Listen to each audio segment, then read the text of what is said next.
What if the most powerful financial weapon America ever created wasn't a law, a missile, or a sanction, but a digital coin? In 2025, the United States signed the Genius Act into law, and most people had no idea what just happened. For decades, the US dollar was untouchable.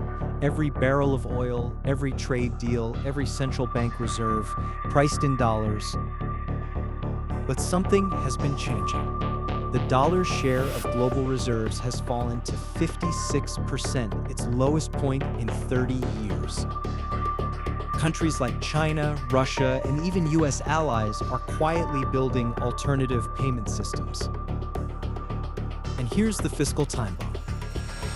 In 2025 alone, the US needed to finance a nearly $2 trillion deficit, while $3 trillion of existing debt was coming due.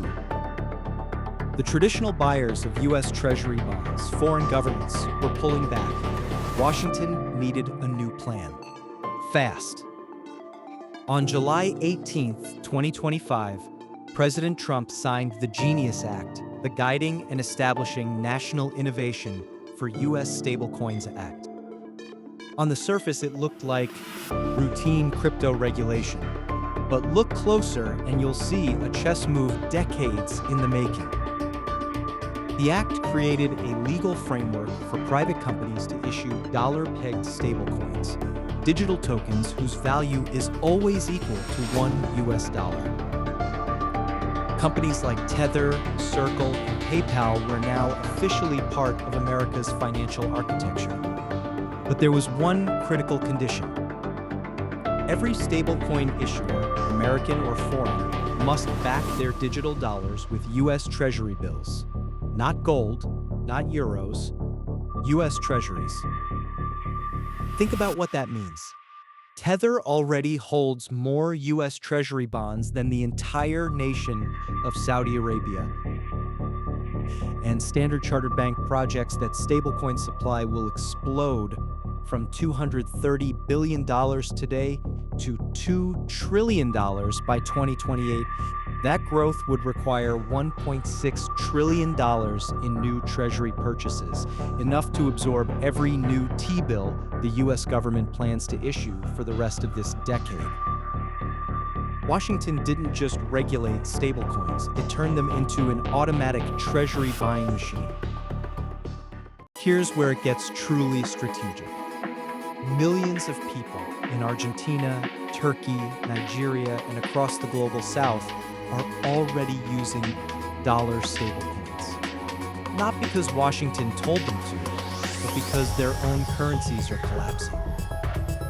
An Argentine businessman avoids inflation by holding USDC. A Nigerian freelancer gets paid in USDT. A Turkish family stores savings in digital dollars on their phone. Every single one of these transactions deepens the dollar's grip on global commerce without a single US diplomat, bank, or military asset involved. This is what analysts call digital dollarization. And unlike traditional dollar dominance, which required trusted institutions and expensive infrastructure, this version runs on smartphones and internet connections. The dollar is going where no dollar has gone before. You might wonder, why let private companies do this? Why not just create a government digital dollar? The answer is deliberate. The central bank digital currency, or CBDC, would face massive political backlash at home over government surveillance of your spending. Congress actually passed a separate law to ban the US CBDC entirely. But private stablecoins? They achieved the same geopolitical outcome, embedding the dollar globally without the political cost. Companies move faster than governments. Tether already has hundreds of millions of users worldwide. The US government collects the strategic dividend, while the private sector does the work of global adoption. It's outsourced empire. But Washington didn't hand over control entirely. Hidden inside the Genius Act is a powerful compliance requirement. Every stablecoin issuer must have the technical ability to freeze, seize, or destroy tokens on legal order. That means the US government can now reach into the crypto economy, the same system critics thought was beyond government reach, and enforce sanctions, freeze criminal assets, and track financial flows. The Genius Act didn't just embrace crypto, it tamed it. America's rivals noticed immediately. Chinese state media called for yuan-backed digital currencies to be accelerated sooner rather than later. European Central Bank President Christine Lagarde warned that dollar stablecoins pose a direct threat to European monetary autonomy and pushed harder for a digital euro. The IMF cautioned that widespread dollar stablecoins could strip developing nations of their monetary sovereignty, forcing them into a system they never voted for. This is the new currency Cold War, and the battlefield isn't tanks or trade tariffs, it's the code running inside a billion smartphones. But this strategy has real vulnerabilities. A mass stablecoin redemption panic, like a bank run, could flood the Treasury market with sell orders, spiking interest rates at the worst possible moment. Stablecoins currently only absorb short-term Treasury bills, not the long-term bonds that governments and pension funds buy. And critically, no technology can substitute for trust.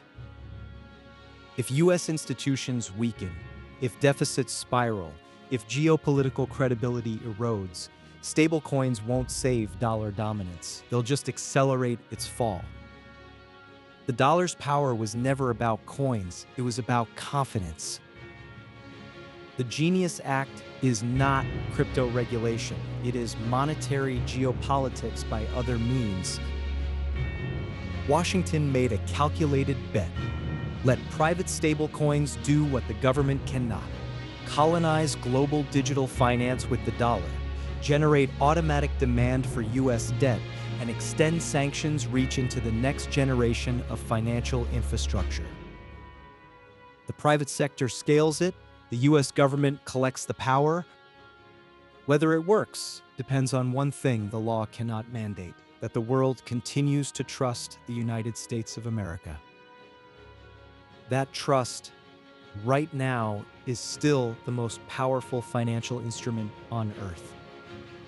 If you found this analysis valuable, subscribe for more geopolitical and financial deep dives. The world's financial system is being rewritten right now, and you deserve to understand it.